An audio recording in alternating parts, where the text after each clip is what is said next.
সর্বদা সাংবাদিক ভাই বোনেরা, আজকে ঢাকা 17 নির্বাচনী এলাকার 4 জন প্রার্থী আমাদের চেয়ারম্যানের সাথে 2 জন দেখা করতে এসেছেন সশরীরে, আর 2 জন ঢাকায় নাই, তারা টেলিফোনে কথা বলেছেন।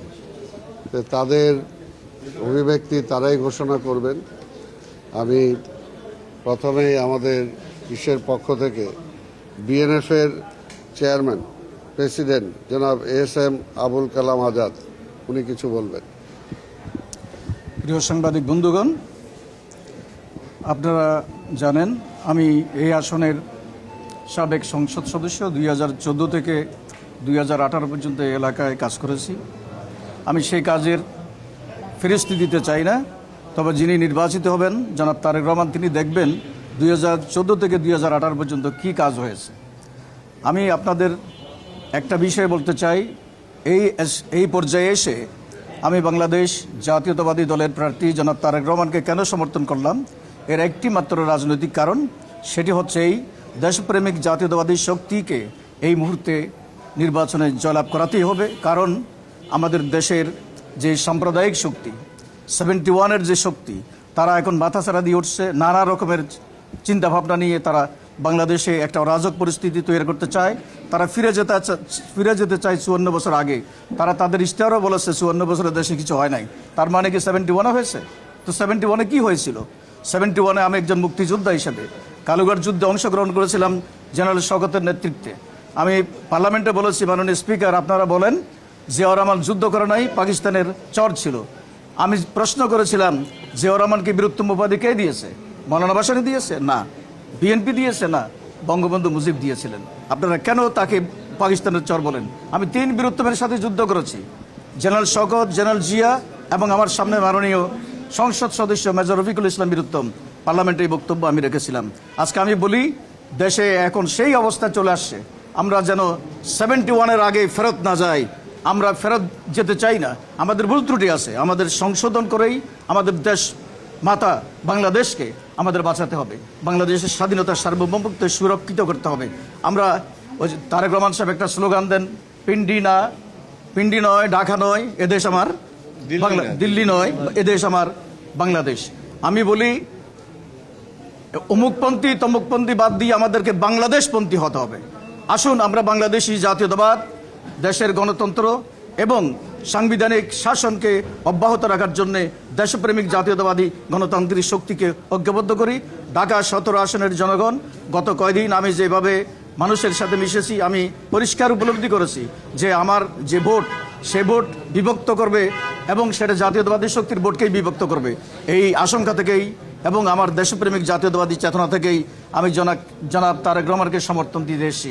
আমি ঢাকা 17 আসনের জনগণকে বলি, আপনারা আমাকে যারা সমর্থন করেছেন, আমি বিভিন্ন মসজিদে গিয়েছি, মাদ্রাসায় গিয়েছি, জনপদে গিয়েছি, তারা আমাকে সমর্থন দিয়েছেন। কিছু কিছু মিডিয়া এইসব প্রচারও করেছেন, তাদেরও ধন্যবাদ। যারা প্রচার করেন নাই তাদেরও ধন্যবাদ, কারণ আমারও সীমাবদ্ধতা আছে, সেই কারণে আপনাদের পাশে আমি দাঁড়াতে পারিনি। আমি বলি, আপনারা সবাই এই মুহূর্তে দেশপ্রেমিক শক্তির কাণ্ডারি জনাব তারেক রহমানকে দানের শীষে ভোট দিন। ধন্যবাদ সকলকে। আসসালামু আলাইকুম। এখন আমি অনুরোধ করব আরেকজন আমাদের ডাব মার্কার প্রতীক নিয়ে যিনি নির্বাচন করছেন, জনাব শামীম আহমেদ। দেখি, ঠিক আছে।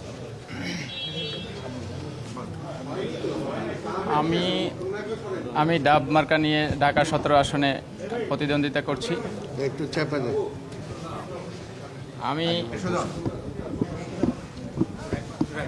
আমি আজকে একটি স্লোগানকে সমর্থন করতে আসছি।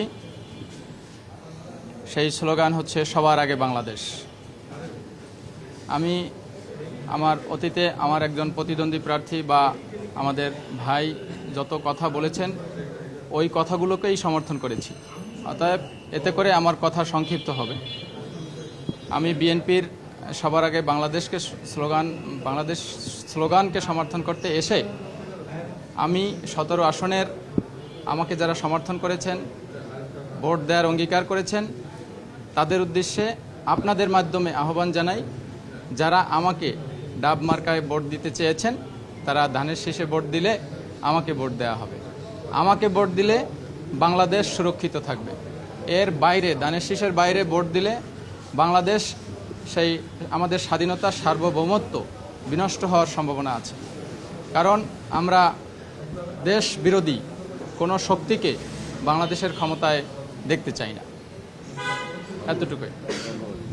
আমাদের আরও দুজন যে প্রার্থী ছিলেন, জনাব মোহাম্মদ রাশেদুল হক আনারস মার্কা প্রতীক দিয়ে যিনি নির্বাচন করছেন, এবং আরেকজন মঞ্জুর হুমায়ুন, উনি আপেল মার্কা দিয়ে নির্বাচন করছে। এই দুইজন এই মুহূর্তে ঢাকা নাই, ঢাকার বাইরে আছেন। সেই কারণে ওনারা দুইজনেই টেলিফোনের মাধ্যমে আমাদের চেয়ারম্যান জনাব তারেক রহমানের সাথে কথা বলেছেন, এবং কথা বলে তারাও তাদের সমর্থন ব্যক্ত করেছেন, এবং চেয়ারম্যানের পক্ষে তারা আপনাদের মাধ্যমে তাদের শুভাকাঙ্ক্ষী, তাদের সমর্থনকারী যারা আছে তাদেরকে আগামী দিন ধানের শীষ প্রতীকে ভোট দেওয়ার জন্য অনুরোধ করেছেন। একজন আগে করছে কাজিয়ে নিয়ে একজন। আর এই একজন তো আমাদের আগেই করছে মোরগ মার্কা, যেটা সেটা আপনারা জানেন যে এর আগে মোরগ মার্কা যিনি এনায়েত সাহেব, উনি তো এর আগেই করছেন। অর্থাৎ আজকের এটা প্রমাণিত যে আজকে দেশের বেশিরভাগ মানুষ বা দলমত আজকে আমাদের নেতা তারেক রহমানের পক্ষে বা বিএনপির পক্ষে তারা সমর্থন ঘোষণা করছেন। এতে উতলা হয়ে আজকে দেখেন অনেকটা মাথা খারাপ হয়ে গেছে তাদের, আমাদের প্রতিদ্বন্দ্বী যারা আছে বিভিন্ন জায়গায় দেখতে পাচ্ছেন যে কিভাবে টাকা পয়সা নিয়ে আজকে কী ধরনের ঘটছে। দুই একটা তো মিডিয়া আসছে, বাকিগুলোতে মিডিয়া আসে নাই। আমরা এর আগেও বলছি যে আমাদের এখানে বস্তিগুলোতে কিভাবে তারা টাকার মাধ্যমে ভোট কেনার জন্য চেষ্টা করেছে।